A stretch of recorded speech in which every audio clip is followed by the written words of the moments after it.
Hey wrestling friends, welcome to episode 11 of Suplexes and Microphones. I'm Nate, we have Joe over here, and between us today we have Darius Lockhart.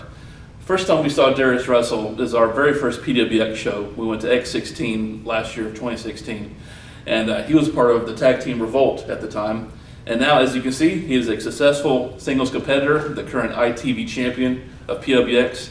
Darius, welcome to the show. It's great to have you here with us. No, thanks for having me. I've been waiting to get on here. Well, we've been waiting to have you, but we were just talking about you guys are up in North Carolina so much. That's kind of like your base of operations, and we're in Augusta, Georgia. We love coming up and seeing you at PWX, but it can be difficult for us to get on the road. So we're glad you're here at Viral Pro today, and we're glad that you're here in the interview room with us today as well. Yeah. We've been dropping your name for a while here at Viral, trying to get you booked here, so we're glad you're finally here. So. I appreciate it. Not that we did anything. Your reputation is more than enough, but we've been asking. We've been pushing for it. Hey, let's get Darius on the show. I appreciate that. I'm a little bit of a fan of Viral. Ever since I've been hearing the name pickups from Steam, I've been interested in coming down here. So especially people like Chip Day down here and things like that. There's good people. There's some really good cards they've been putting on down here, and even better now because you're here as well. Thank you. One of the things I want to lead off with is this year, 2017. You've had a heck of a year. Yeah, it's been pretty good. Graduated college. Yeah. You won this belt. Yes. Tell us a little bit about how this year has gone for you, and then I want you to talk about what do you want to do in 2018? What are your goals for the next year? Okay. Well, in terms of this year has been just like any other year, full of ups and downs, of course, like that. But you don't. I have a saying: I don't take losses, I take lessons. Nice. So I've been learning a lot this year. So just trying to get the kinks out within wrestling in and out of the ring. Trying to get that foot on the ground, trying to hit the ground running. A lot of times I couldn't make a lot of like every appearance I want to, or maybe be at every show I needed to because I had an assignment the next day or an exam that week I had to prepare for. So now I'm finally in a position where I can hit the ground running now. So now it's up to me to take that responsibility and get everything on track. So 2017 has been exciting, but I'm almost referring to it as the blueprint year because this is me planning. You know what I mean? Yeah. So this is phase one. This came a lot sooner than I thought it would, but I'm glad I'm here. And as 2018, I just want to. I'm a big believer in making every place you go better, than where you left it off. And so I want to do that for PWX. I want to elevate this title. I want to elevate PWX as a whole. I want to get us all going in the right direction. I mean, we have been for years. So I just want to keep it, put it even further. And even outside of North Carolina, I definitely want to get out more. I want to get into some of the big names in independent wrestling. I want to be one of those guys that people look to and know that they're going to get a good show from a stateside level, not just North Carolina. You know what I mean? Mm-hmm. So I want to be at the CZWs. I want to be at the Evolves and things like that. So that's a little short-term goal, but we'll get there. Yeah. Now, do you mind telling what your degree when you graduated college? What was the degree in? My degree, I was a major in communication studies with a minor in African diaspora studies. Okay. Which is basically the study of African American, not African American, but African people across the globe.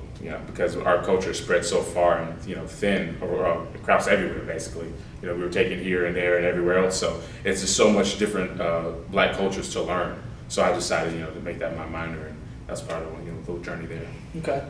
Impressive. Thank you. Right before we started, you and I talked briefly about training at Highspots. Yeah. Everywhere we go, we travel a little bit as well, but every wrestler we talk to talks about George South. Yeah. I mean, just praises the guy. There's been some pretty big names that come out of Highspots and George South's training. Why don't you talk to us a little bit about that? You're still training there, you said. Yeah, always. So always. Tell us your thoughts on Highspots and George South and guys like Cedric Alexander that have come from there. Yeah, Highspots is a blessing. A lot of people don't have the benefit of being around that much wrestling knowledge and have it at their fingertips. You walk in the door and everyone has the same reaction. It's like a wrestling warehouse. Mm-hmm. So you got all the books, all the DVDs, all the T-shirts, all the championship replicas, anything wrestling related, it's there in that building, and you have a plethora of things to learn from. It's at your disposal. It's just if you want to utilize that or not, that's up to you. In terms of George, I feel like his results speak for themselves. I'm still there weekly.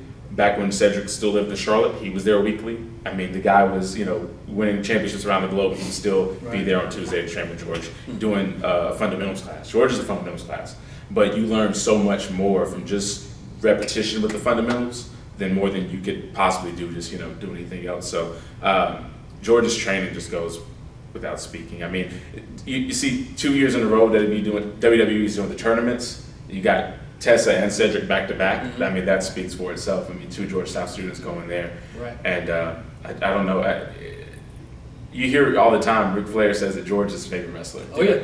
And to hear that from Ric Flair, that's an upset. I don't have to put George over anymore. Yeah, that's more than I could ever do for George. So, so we all just try to make George proud, and we just show up, listen, and learn.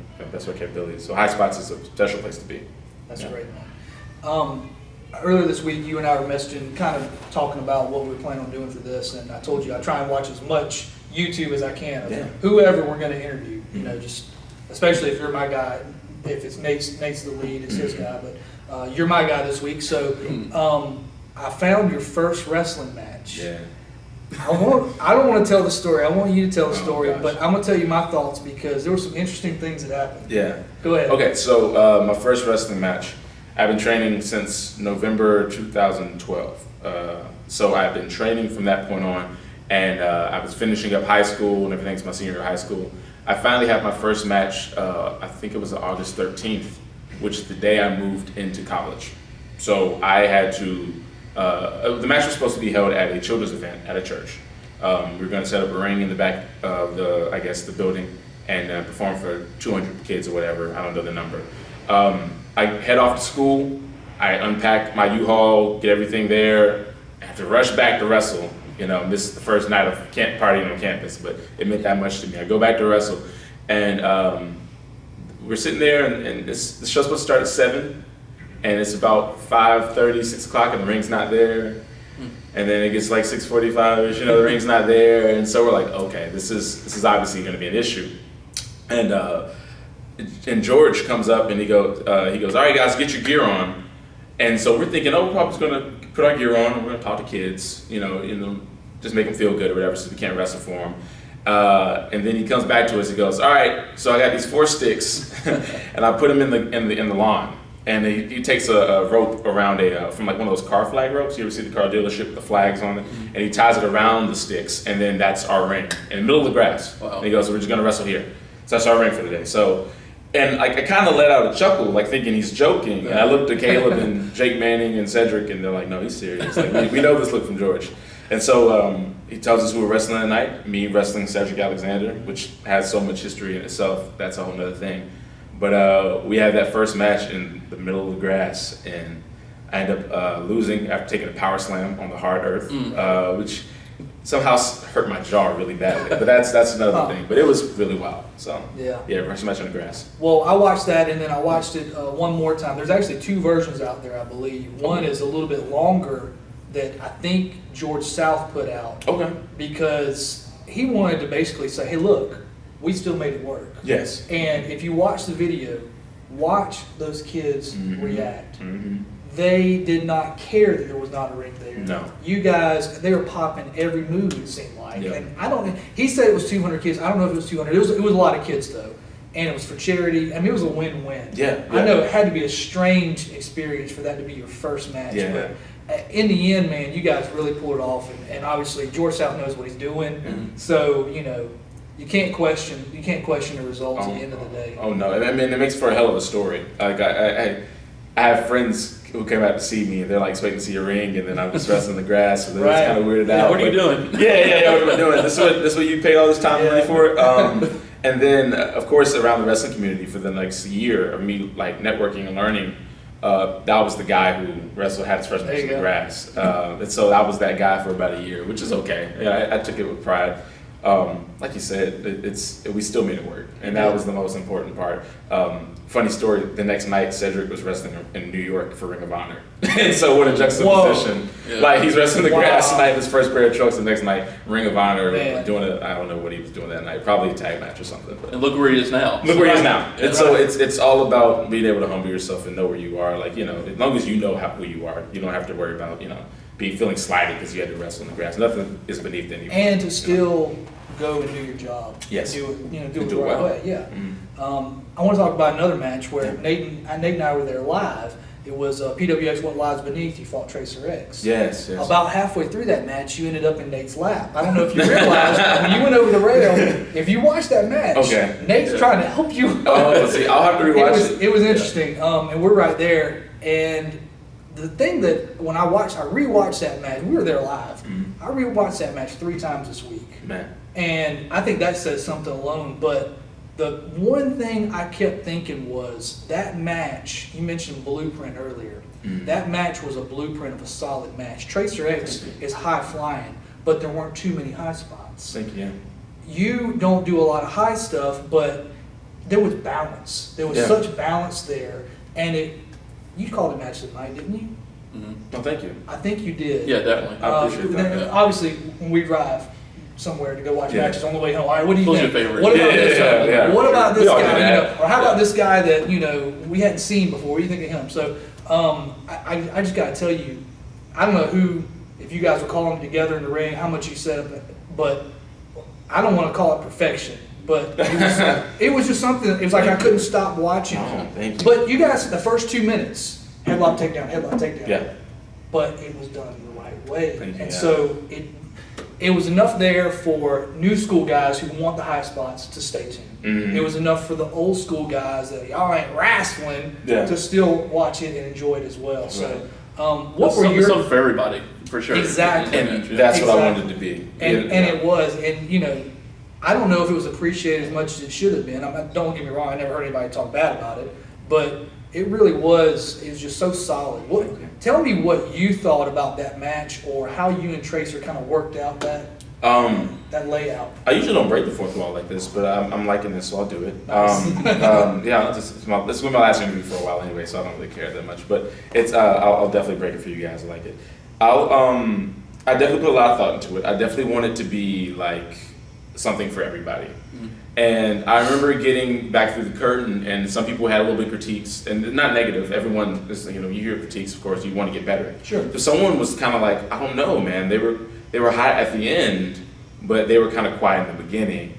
So maybe they wanted to see that high flying style from you guys that you got at the end. So maybe you just started out that way, they would have been hot all the way through. Mm-hmm. But I think that you guys only got up that high because I took it down in the beginning. You wanted to see it, and so I made you want it a little bit more. That was my thought process. I mean, you go to see Tracer X, you come to see him, you want to see him fly. Sure. And people, I do a hybrid of things, but that's what you want to see. So me having whooped Tracer's ass for the past 4 months, let's be honest, I beat him every time. But we get there, and you want to see him finally kick my ass by doing all the high fly, the flips, and I just, nope, take it away. That's going to make you want it a little bit more. So that was my thought process. I thought about just I wanted to change the game plan completely, basically. Just headlock takedown. I wanted to give it a little bit of old school flair. I wanted to give it a little bit of like just that feel of you wanting to see Tracer finally break out and kick my ass. Right. And I feel like we got there. A lot of it was the entire that formula was kind of me. I kind of was like, I really want this. I think it'd be good. And he was right there for everything. And I couldn't have asked for a better opponent that night. He was firing on all cylinders. So I think he was, especially with the dive. I thought that would be a cool little first moment of like, whoa, like the first thing that you guys finally do in this match is a huge freaking deal. Like it's not just a little round, it's a big like. Well, I know we boom. said So- that because, like I said, you landed in Nate's lap. Yeah, I landed in his lap, and I was knocked out then, so I'm surprised I don't even I have to white watch it. I just don't even remember. Like, We're wearing the blue shirts. yeah, cool. But Yeah. the other thought that came to mind, the other description besides having balance was slow burn. Mm-hmm. Like you were just talking about. Yeah. That slow burn, the slow build up to those high spots when the time's right. 100%. And I wanted to be primarily timing. Man, you're too young to have this much maturity and knowledge about this game. I'm trying to. I want to be ahead of the curve. You because are. I see a lot of guys my age. They do everything, and they kind of eventually they burn out. Mm-hmm. And I don't want that. I want to have that longevity, but I want it in the mindset as well, to where the work can speak for itself before we get to that. He can do flips too. I can do flips too, but I don't have to if I'm giving you something that. Right. I'll give you a good example. Fans right now are like really critical of Brock Lesnar. They're like, oh, he doesn't do a lot, he doesn't do this. But the thing is, he's better now than he's ever been because he doesn't have to do anything. Yeah. And y'all still react probably louder than every other match on the card because it's Brock Lesnar. his presence alone. So I think that speaks for itself. So if I can just get you guys to rally behind Tracer by just cranking that headlock a little bit more, then I'll do that. And plus, it makes sense because his jaw was screwed anyway. And I didn't want to break it even more than it already was. And you caused that too, didn't you? I might have. No, actually, that was a freak accident. Actually, more him. I wish I had. Oh, wow. Tracer. We're going to have to follow up interview with you at some point. I respect the guy, but we're back and forth for some time. I love it though. There's love there. So, your gimmick, I want to talk about that a little bit. You come out with the hoodie, it says Free Black Man. I think you have Black Lives Matter on one set of your tights. Yes. Right? And a lot of the themes that you bring into this have a racial element to them. Is that Darius using real life as part of the gimmick, or is that just completely separate? I feel like that's Darius realizing that I have a platform and I can use it. I have a thing in my Twitter bio where I go, I couldn't be at every protest, so I took the protest with me. So that's kind of what I wanted to do. Right. I was doing a thing where, I was kind of in a weird headspace at the end of 2015, in and out of wrestling. In wrestling, I felt like I was kind of wheels turning, wheels kind of burning. Everything felt a little weird to me. I just didn't like the place where I was. And then outside the ring, I was already in a little weird headspace as well, not necessarily the happiest, but there was also everything going on with, the shootings, and like there's Trayvon and there's the riots, and these things are happening. I remember, I'll get really candid with you guys. I remember watching on a laptop the verdict, I think it was of one of the cases. It's sad that they all blend in now. Freddie but Gray? It's one of the cases, yeah. It might be Freddie Gray. And the cop was acquitted. They weren't even going to go to trial. It was to see if they were going to trial, and it wasn't even that. And I remember watching the live stream of everything happening, of a riot outside. Then I'd go outside into like the lawn on campus, and everyone's just smiling and waving, and nothing's happening. And I'm like, it got to me mentally, and stuff like that just kept piling on. And I was like, man, I feel helpless. I can't do anything. So when I went overseas to England, I kind of, sat with myself a little bit, and I cut off all social media, just set myself and realized what I want to do. How could I do it? How could I make forward? How can I make an impact and still do what I love to do? And I figured, why not take something I love and just, make it part of my character? It's one of those things where they say the best characters are you amplified times 10. Yeah. But it's always that one characteristic. It was Austin and him not caring, his badass, his redneck. It was The Rock and his arrogance, and he just amplified it by 10. His confidence, what I should say. So to me, it's my care of not just Black people, but all people. And I feel like now we have a voice more than ever, especially as pro wrestlers. We have social media, we have this, we have that. So why not use it to its full, ability and try to put my platform where the people are. Right. So I'm saying things, hopefully, I'm doing things, hopefully open people's eyes. Maybe some people wouldn't have thought about things before maybe I, do it, or maybe people, I do things without saying it necessarily. So I try to, put that little seed in there. Like, I'm sorry, I'm rambling a little. No, but like my T-shirt that has all these. I have one T-shirt that has, like Rustin and Carmichael and Asada and everything. Great, yeah, great. So the list, everyone always asks, well, what are the names? And the name is a list of revolutionaries that, from the civil rights movement and before and after, and people I wanted to pay tribute to who don't get enough credit for their work. But it's that seed there, because now if someone asks who are they, they can go and search, and then now they're learning. Yeah. And if I can be that gateway to learning, if I can be that gateway to acceptance, if I can be the gateway to just, not I don't want to say being awake, but just acknowledgement that there is a problem, or that we need to come together and realize that there's an issue that needs to be fixed, then I can do that, and I can still entertain you. Right. You know what I'm saying? I'll still super kick someone that night, but you go home and you're thinking a little bit more, And I don't want to mix politics with too much of wrestling. I know that sounds ironic, but I want to be able to breathe. I want to be able to do it in a way where I'm not shoving it down people's throats. So I try to be very meticulous with how I do it. So it's less of a gimmick and more of a window. We'll say that. I like that. And as you said, the best characters are using a piece of you, truly you, and amplifying that. The other thing that I would say is, when I see that, the clothes you wear, some of the things you do, Mm-hmm. I do have that kind of, Mm-hmm. as opposed to, oh God, Yeah.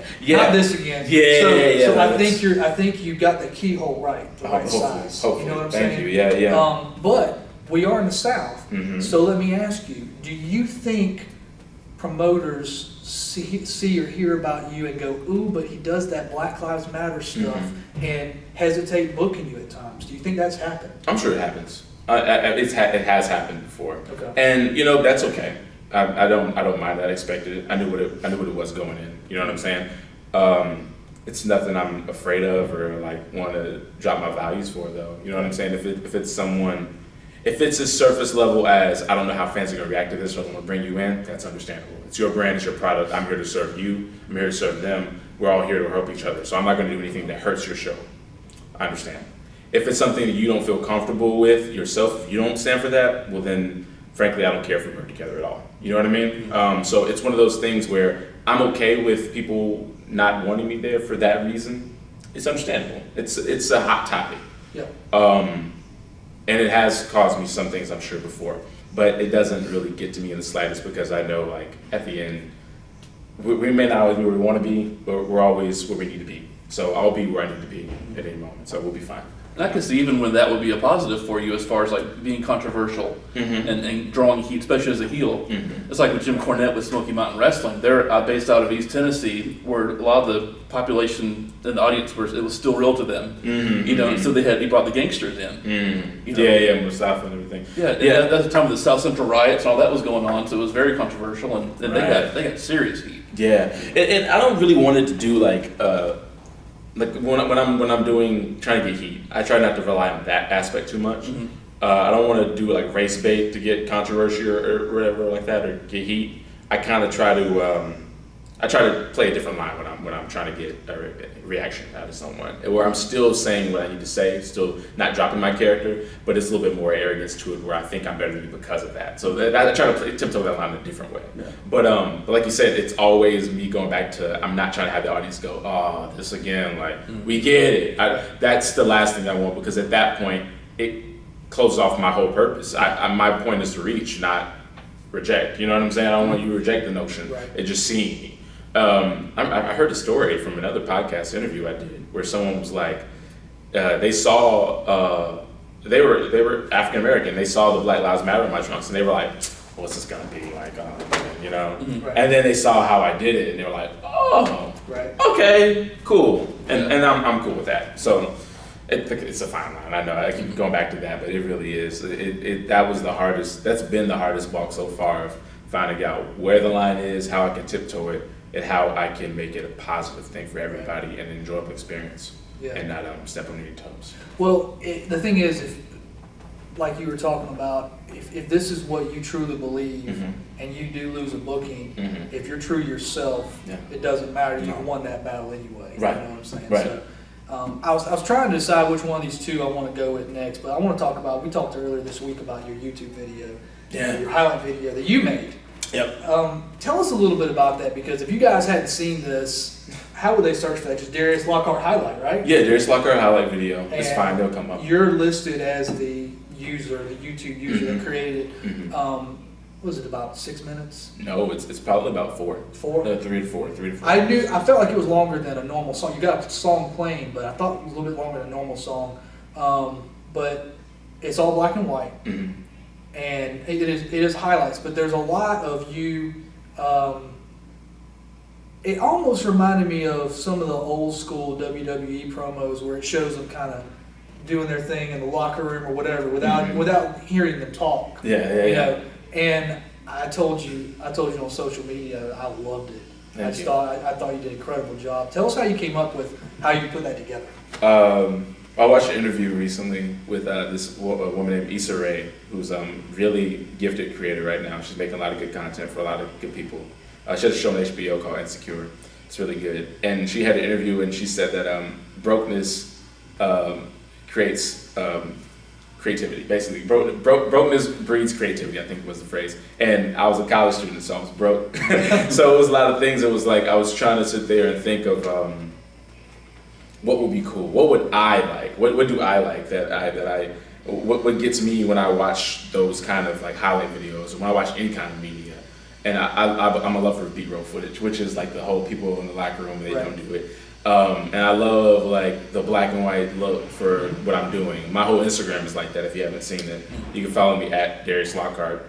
It's a little cheap plug. We'll plug that. Yeah, we'll plug that. But Miles, but I love the look of it and feel of the grittiness. So I wanted to figure out what movement can I do to create, to convey an emotion, to convey anger, to convey confidence, to convey like, pride, but everything. I even did like a little project earlier this year on body movement and with a body language and the extent and how creative it is and how far you can go and how much it says. And as a communications major, I'm always thinking that.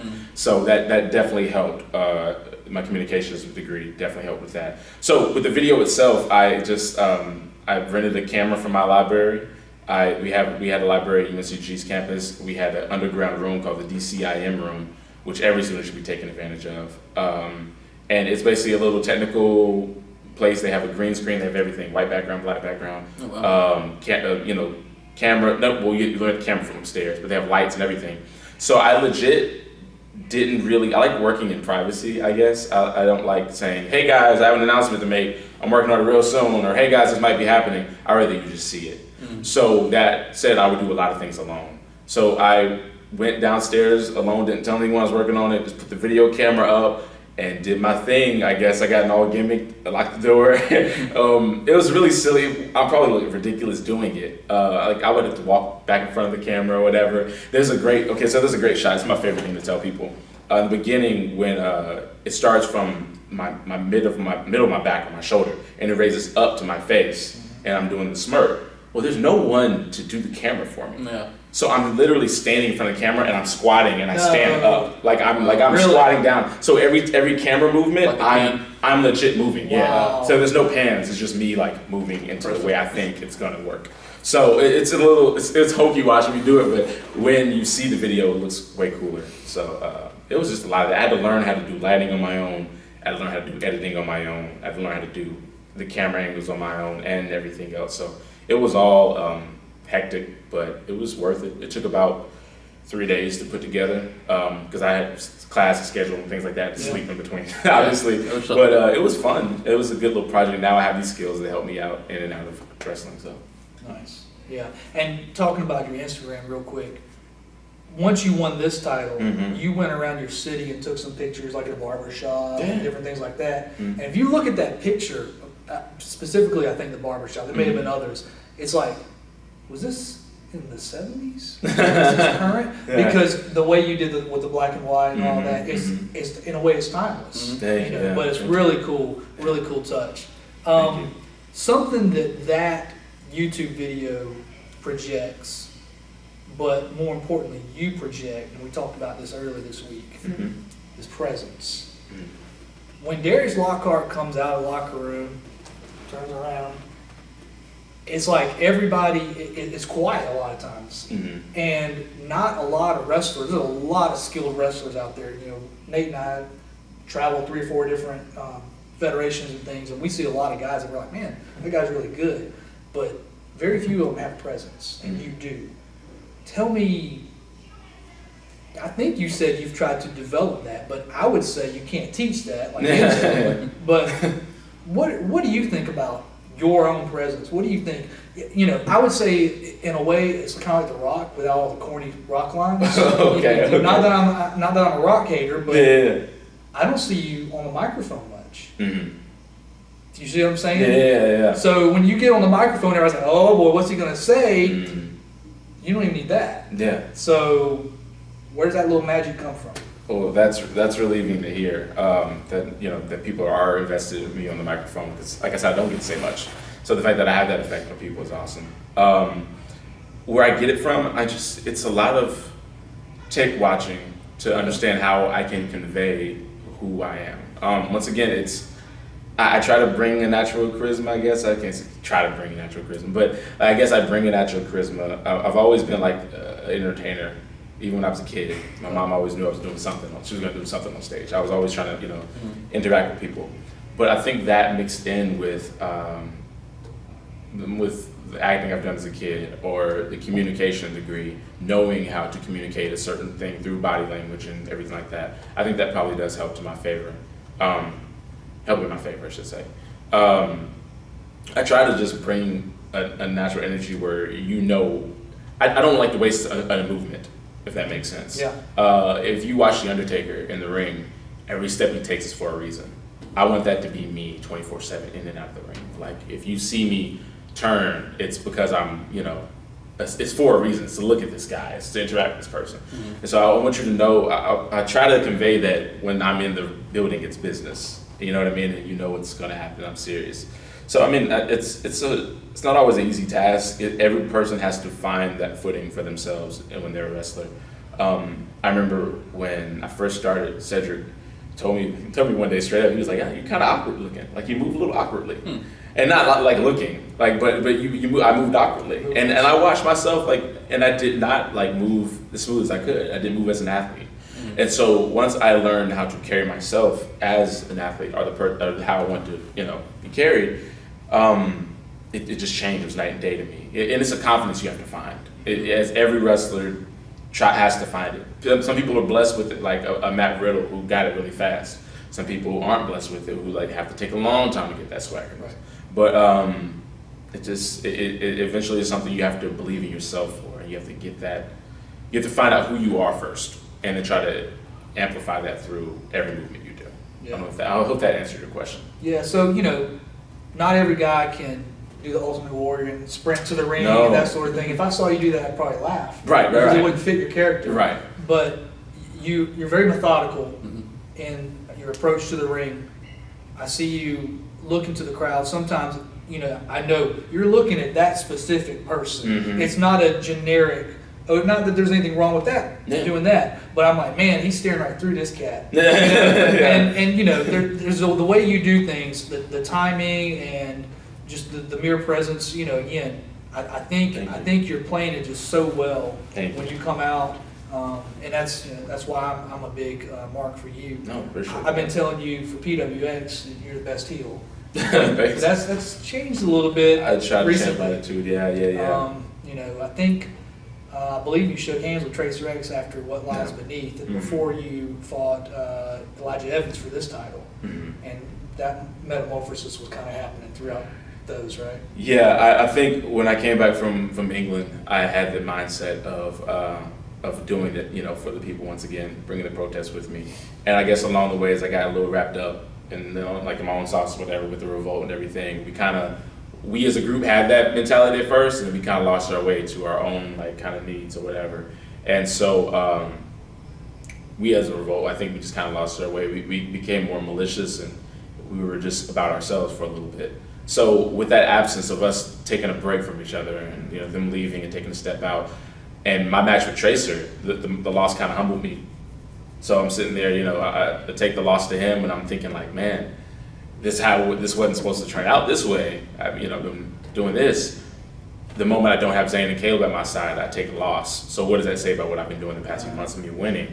I've been winning with them by my side, but once they're gone, who am I?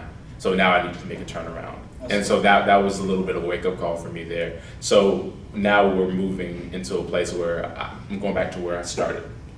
People first. So even when PWX was taking a break, maybe that was good for me. Because the next month, I'm back, and it's a breath of fresh air to come back into that Fatal 4-Way and know that in my hometown. Mm-hmm. So that's, of course, I'm going to remember where the people I started. Right. It's right down the street not down the street, but it's a few streets over, a few neighborhoods over where I grew up. Nice. Mm-hmm. So it's just like, okay, this is humbling, and this is going to tell you where you need to be. And to get that reaction when I came into Charlotte, it was like, yes.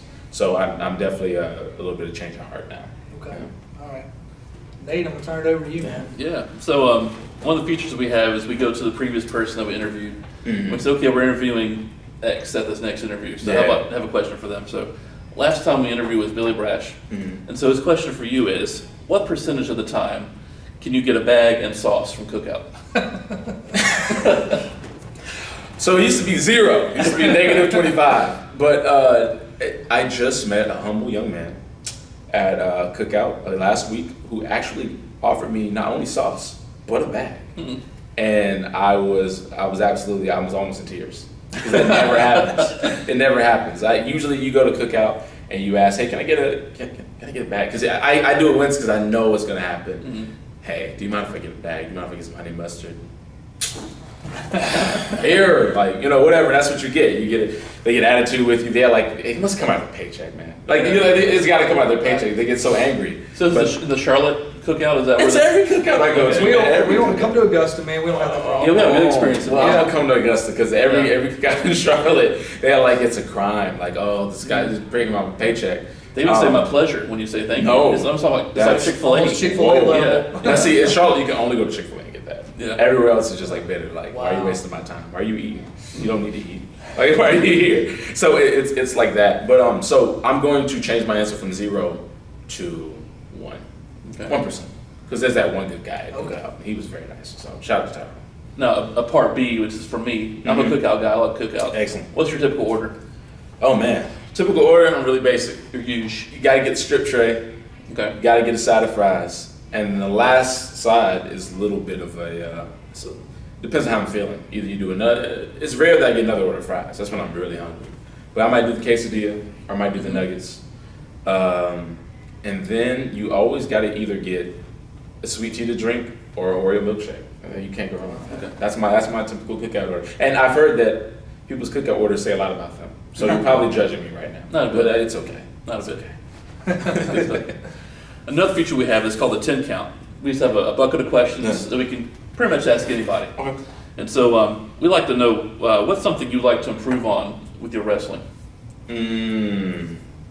Something going to improve on with my wrestling. I don't know, man. That's I think my whole game plan. Like I'm always trying to get better. So there's a bunch of things I definitely could work on. I could work on my wind a little bit more. I could work on.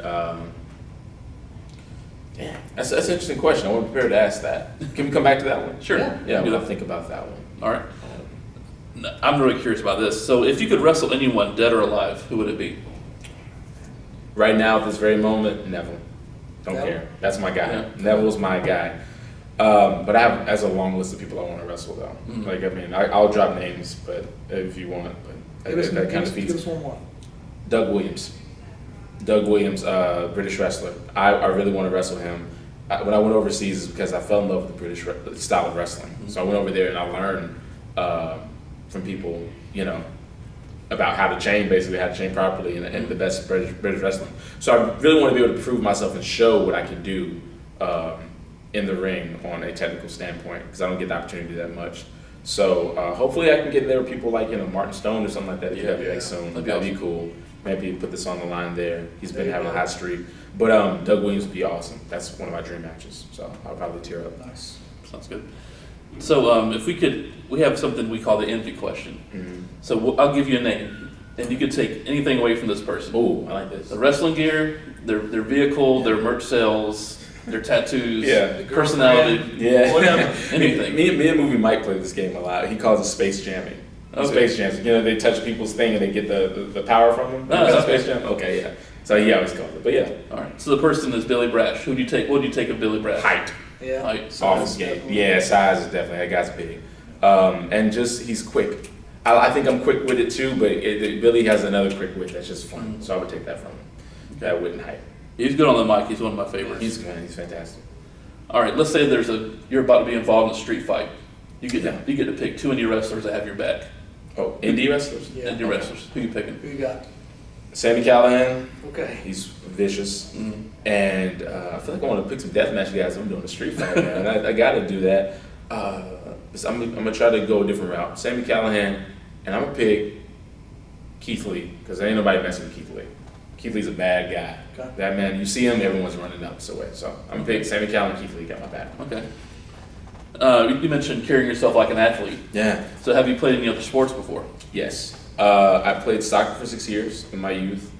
As a little kid, of course, I played like the basketballs and the t-balls. Your mom signs you up for the season or whatever.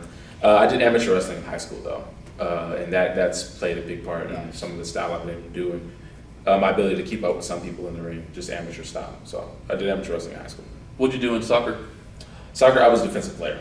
Okay. So I was just basically just tending to go most of the time. I wasn't a goalie, but I was, yeah. My daughter plays soccer. Oh, really? Yeah. Nice. What's she? She's a goalie. Nice. Okay. Or So, defense, some offense every now and then. yeah. I was probably always left defense. Okay, nice. You ready to go back to that number one question or that number two question? Yeah, I guess Number one, what do you like to improve on? I like to improve on my spacing and timing. I think I have decent, but it can always be sharper. It can always be In-ring. just in ring. Yeah, Mhm. it can always just be knowing just like when I should, kill this guy within the year, what angle I should come from, stuff like that. Okay. Things like that. That's Really pretty good. minute detail. That's impressive to Thank you. get down that sharp. That's No, good. I try to get to the nitty gritty when it comes to stuff like that. That's good stuff. Sure. That's my 5, Joe. What you All got? right, so question 6 on the 10 count. All right. Tell us what you're on the road a lot. Tell us your road trip playlist. What are you listening to? Like on the way here today, what'd you listen to? I listen to a lot of like soul, like funk music today. It depends. Really, I have a really vast like Apple Music like playlist or whatever. Like everything in my phone is really wild all over the place. But today I went with a little bit of like Curtis Mayfield. I went with Dwelle. I went with a bit of like Anderson .Paak. So it was like a bunch of old, bunch of modern, bunch of new. I listened to some. What's my homie's name? He just passed away, and I'm so sad. I'm drawing a blank. But just people like that. I just do a lot of soul funk artists right now. Charles Bradley, Okay. rest in peace, please. Well- He means a lot to me. Though. We're here in Thompson, Georgia. Yeah. You said soul and you said funk. Yeah, You do know we're from Augusta. yeah. You know James Brown is from Augusta. Of course. We can take you downtown, take a picture next to the statue, man. That'd be So cool. we'll make that happen. Okay. All right, so on the same note, road trips, who's your favorite partner to ride with? Ooh. Can I cheat and say partners? Yeah, I'll give you 2. Okay. I like riding with Montana Black and Ian Maxwell. Those guys keep me laughing. They Okay. keep me up on the road. So since I only have 2, those guys are my riding buddies. All right. Mhm. That's Are you not just- a slight against anybody else. No, not a slight, but those guys right now are number 2. But I will say Coach Mikey is a hell of a road trip partner. That's my guy too. That's my new buddy. So yeah. That would make it fun. I was going to ask, I know a lot of times the younger guy gets forced to drive, so are you at the driving point still, or are you more the riding along? You know what? I'm starting to think that's kind of deteriorating because I haven't even seen like young boys drive in a while. But I've been riding shotgun in the backseat for most of the time. Mainly because I'm not good at people's cars though. I don't like driving at people's cars. Yeah, it's a little awkward. Yeah, it's a little awkward. It's weird. I got to get used to it. So, but I drive sometimes. We all rotate nowadays. So. That's good. All right, so question 8, pick a superpower. I want to say I want the ability to like stop time. Okay. Like you know how you can do the. Actually, change that. I just want super strength. I just want to throw people around. Yeah, I was gonna say stop time because I know there was that movie Clock Stoppers where you could pause it, but it really just sped your molecules up so you can move around whatever faster. I thought that was always cool, but I think super strength might help me better in wrestling. Super strength. Yeah. All right. Now, this is a new question that when we're talking to Billy, trying to get the over-the-top rope question, what we call him when previous guest gives us a question, he said, just ask him to play Dream Match. Apparently, when you're on the road, Yeah. you name someone and you pick out somebody you would really like to see them go up against. Mm-hmm. Okay, so Nate, come up with somebody, I'll come up with somebody, and you tell us your dream match with that person, all right? We mentioned Flair earlier. Mm-hmm. So Flair in his prime, who's your dream match with Flair? Okada. Okada, Flair and Okada. okay? Unification match in the Tokyo Dome. So I want to see 87 Flair. It's pretty specific. Yep. You got to be specific with me in dream matches. Who you got, Nate? Kenny Omega. Kenny Omega. Yeah. Right now, I will put him against Rollins because I feel like they're adjacent. Okay. For some reason, I really want to see that. If not Rollins, then Cesaro. Kenny Okay, Omega Cesaro was fun. that'd be neat. Mhm, Yeah, mhm. I like I this. paid to see that. Yeah. I could do this game the rest of the show. Yeah. No, this game is fun. This is my favorite. That's game what to play Billy on the said. road. Billy Yeah. said this is his time killer for sure. Yeah, and I like popping other guys, like Yeah. popping wrestlers. So Okay. it's fun. So the last question on the 10 Mm. count is something we call lose one. And if you recall, I asked you give me some of your favorite actors and things like that. Mm. And a lot of times I'll say, okay, you got to lose this guy, which means you lose all his movies he's ever made, or you lose this guy. I'm going a different route with you. Okay. Oh. One hand, you Mhm. got this title. Mhm. The experience of winning that title, you lose that, and I mean forever. You can never win that title. Mhm. or you lose your college degree. Two of your 2017 milestones. What are you keeping? I'm keeping my degree. Keeping the degree. Keeping the degree. There'll be other titles? There's other titles. Okay. I have other titles in my site. I love this one though. And mom being in the crowd when you won the title. I mean, Yeah, that ain't she, gonna happen. she was in the crowd in graduation too though. okay. I don't know. I mean, I feel like I can't get a job with this. like, you know what I'm saying? Like, God forbid if wrestling doesn't like work out, which I hope it does. This is my bread and butter, my love, my passion. If it doesn't work out, I have a background plan. Yeah. I have a backup plan, and then I can still do stuff with my degree while I'm doing wrestling to keep, just excess money. Who doesn't need more money? Sure. You know what I mean? So that's cool. But this only does so much on job interviews. Trust me, I've tried. So stuff like that. So I think I would sadly have to get rid of my baby. It hurts. You got a name for it yet? No. Not Timmy Lou? Timmy Lou names all is his, but I'm keeping in the theme of that this belongs to all of us. So, it's whatever you want it to be. Everyone gets the name. Everyone has a name for it. So, yeah, and for me, her name is ours. That's my thing. So, that's what we're doing. All right. And we missed your Instagram account. That's something that's really impressed me with you going through Charlotte, going through your hometown, going to the churches, going to the barbershop, having a sense of community and just connecting with the people over that. So I think it's awesome, man. Thank you. Yeah. And now it's time to plug. So whatever you want to plug for promoters, for fans, for whoever, just go ahead and go with it. Right now, well, it's too late to come to our pro. But when will this be out? It's going to be probably a week, so you may not want to plug any shows. Okay, you may want to plug we'll stay away from that. For me, I will plug my Instagram is at Darius Lockhart. There's nothing crazy about it, just at Darius Lockhart. Twitter is at DLockPro. And you don't add me on Facebook. Don't. So there's Instagram and Twitter is pretty good. And check out my YouTube page. Just type in Darius Lockhart and my video should come up. It should be under my name and everything like that. You'll see it. Okay. So those are things to check out and watch out for. All right. Nate, you want to close ours? Yeah, our Twitter is at suplexes&mics. Our Instagram is at suplexes&mics. Imagine that. Facebook.com/suplexes&mics, as it's written there. Our YouTube channel, go straight to that, is tinyurl.com/suplexes&mics. So got them all reserved when we started out, so that's it. So guys, follow us, follow this guy, promoters, book this guy, fans, buy this guy's stuff. Yes. You won't be disappointed. Oh, Go ahead. Pro Wrestling Tees. I have a Pro Wrestling Tees store. Okay. I totally forget about that. And this is on there, right? And this is on there. It's one of the designs. The revolutionary shirt. I have it. It's got Darius Lockhart on the back. I'm awful. Pro Wrestling Tees, just go to prowrestlingtees.com and you can search my name and I will be there. All 4 Tees designs. Can we talk about the pin? Yes. Now that you can just message Give a me. close up there. Yes. I'm going to eventually make my own store online. So you want to get a pin or you want to get a bracelet, you can show them the bracelet. Then you can just contact me at any of the aforementioned Instagram or social media accounts and I will respond. And I will gladly send you one in the mail. We get 10% on this, right? No, I'm sorry. No Is there a code? Yeah, no, I'm sorry. I'll give you guys a little bit of discount, but everyone else, sorry, you guys pay full price. Well, that's it, guys. Darius Lockhart, PWX ITV champion. Another successful interview. Great. Thank you. Thanks for coming. Thank you. Thank you, man. We appreciate it. 1,